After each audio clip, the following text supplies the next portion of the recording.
পাচ্ছেন বেলুনি মোড় থেকে এই কোচফলে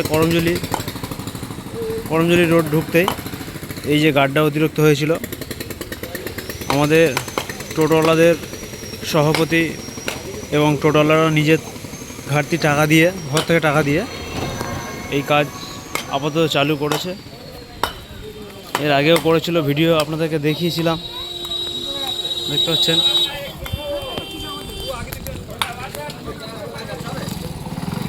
এইখানে প্রতিদিন গাড়ি উল্টাচ্ছিল বা বহুত ক্ষয়ক্ষতি হচ্ছিল, যার কারণে এই কাজ আপাতত চালু করেছে এই সামনেটুকু মেরামত করার জন্য।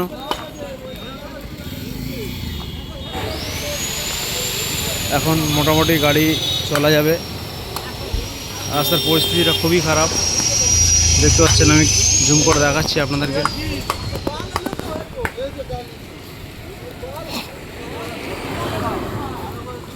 ভালো করে দেখছেন ভিডিওটা, কেউ স্কিপ করবেন না, লাইক কমেন্ট শেয়ার ফলো করবেন, আরও আপনাদের সামনে ভিডিওগুলো তুলে ধরবো।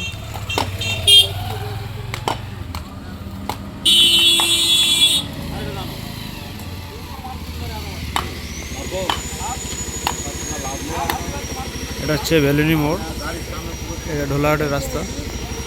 ওইদিকে গিয়েছে করমজলি গিয়েছে এই ভিতর থেকে, বেলুনি মোড় থেকে ওটা গিয়েছে জমাই লস্কর। এটা হচ্ছে জমাই লস্কর রোড, এটা হচ্ছে করমজলি, কোচফল টু করমজলি, দেখতে পাচ্ছেন।